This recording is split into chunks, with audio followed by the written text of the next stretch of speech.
Coach, what are you feeling being back out there now? It's great to be out here.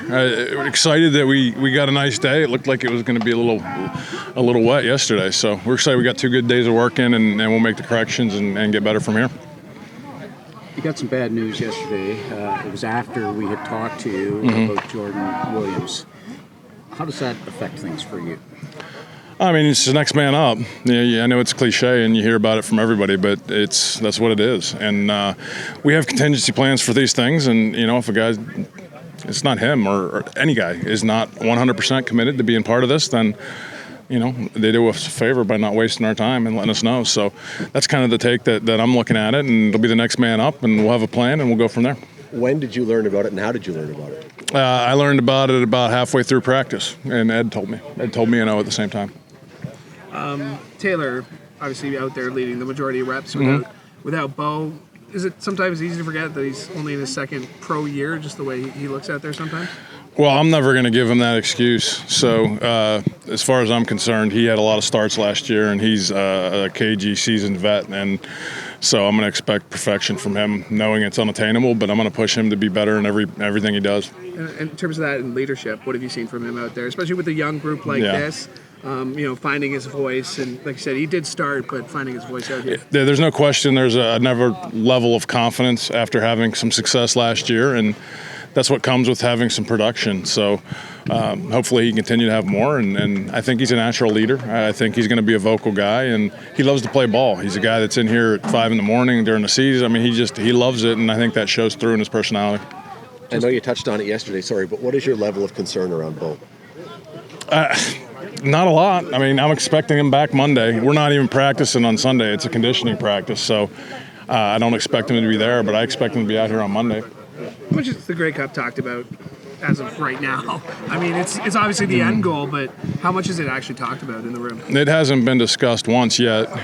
When the vets get in, I'll talk about it one time, and that'll be about it until – after that, I know it gets boring listening to there's a process involved, and that process involves getting better daily and competing daily.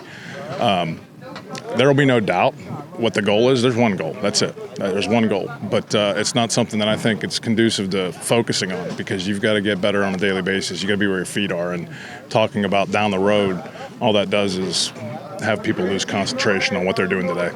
Justin, out there, to see him back, there was a point last year, 1st of June, that didn't look like maybe he might be out for a long, long time. Yeah, I mean, it's great to have all the guys that have been a little bit banged up.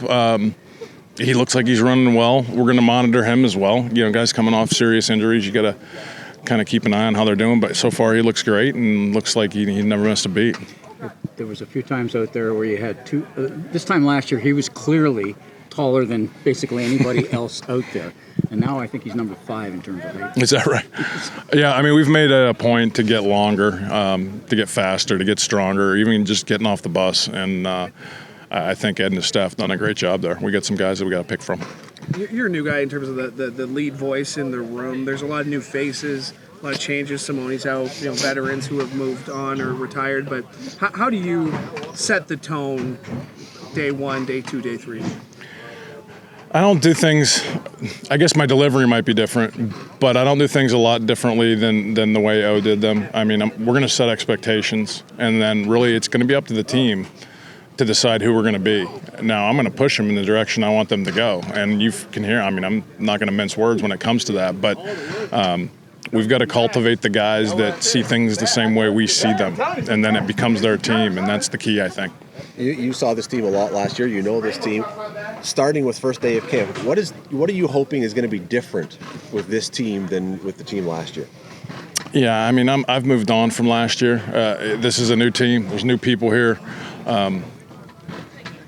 Again, we're building those core values that I'm not going to share with you, and we're going to try to build it around the people that see it that way. And hopefully they're also great football players. But if it comes down to a guy that is a 10 out of 10 on physical ability that doesn't buy in versus a guy that's an 8 out of 10, we're going to take the guy that's an 8 out of 10, because it's a long season. There's a lot of people involved, and there has to be total buy-in. So there's a lot that goes into that process. But we're going to take it as it goes, and we're going to see the guys that we think fit.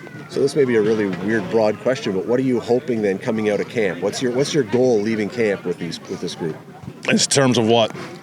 Where you want to be? I want to be the you 85 Bears. Is that going to happen? No, unlikely. Like, I don't have those kind of expectations just yet. I have to see what we've got in camp. I've got to see we've got leadership to replace defensively.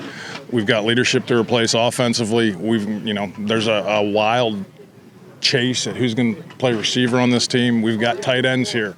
It's we got new staff here. It's very different. So I'm not going to give you something concrete that you can come back in 3 weeks and say you don't have what you just told me. So this is not my first time either.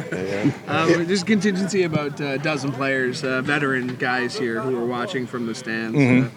Good sign of what's to come, or just guys supporting their teammates no matter what? I think it's just good business. They're sizing up the competition.